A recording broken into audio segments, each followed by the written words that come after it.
با بازی مینیوتیا در خدمت شما دوستان هستیم. امروز آمدیم بازی 2 نفره انجام بدیم با محمد که بهترین دوستم است. برای بازی 2 نفره ما میتونیم یک کار انجام بدیم، اسلحه خودمون رو انتخاب کنیم در بازی 2 نفره. ما مثلا میزنم بالای اینم میبرم بالای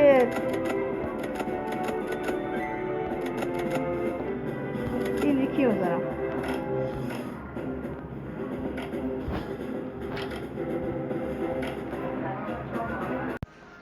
سلام بچه ها، دوباره سلام مجدد.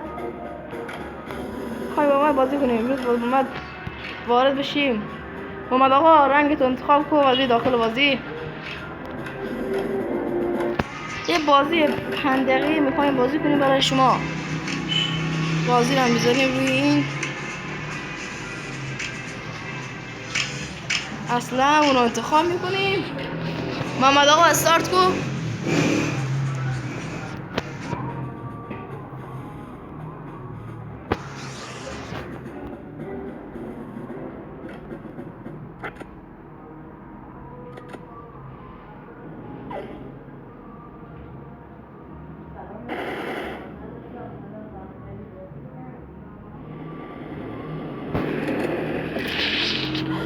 من نکنم ضعیفتر از محمد، ولی محمد شاید بتونم بزنم بچه ها. امروز نظرت چیه؟ بریم پرچمشو بدوزیم و دمش. اگه خواستیم بازی رو پرچمی کنید توی کامنت ها بذارید تا بهتون کامنت پرچمی رو بدیم.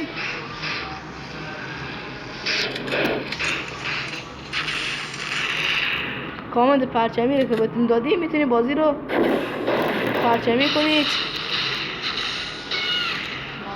محمد امروز به نظرم یکم ترسیده از بازی کردن، ولی قبلا خیلی خوب بازی میکرد. اصلا چند وقت بازی نکرده. ما که شدیم یک بچه ها.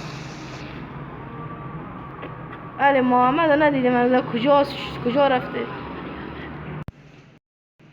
بچه های باز اومد داخل، آمد دنبال ما چیز کرده ولی اصلا تیری نداره. شاید بتونی با بوم غیر فعالش کنی. محمد پرچمون رو براش بچه. سلام. محمد به نظرم بازی رو چیز کرد.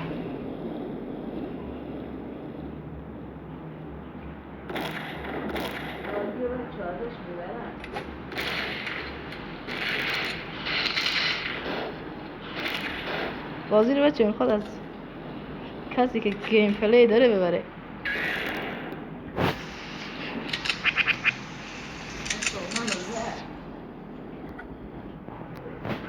این بازی اگه شکی دارین در بازی اصلا ما انرژیمون چرا تموم نمیشه و چیز داره، توی کامنت ها برامون بفرستین تا بهتون نشون دیم.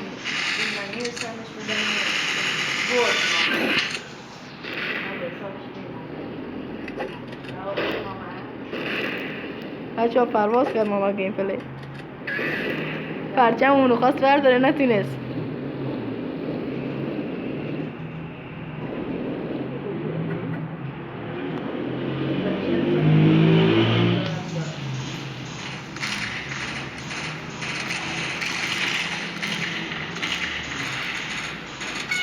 آخ محمد گیم پلی پرواز کرد نیست بزنم.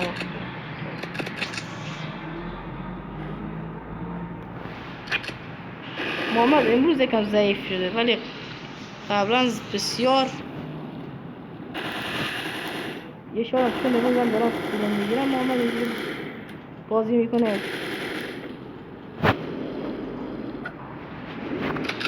حالا اگر راستش بشه محمد بازی تموم شد بچه ها. خدا نگهدار. لایک و کامنت فراموش نشه.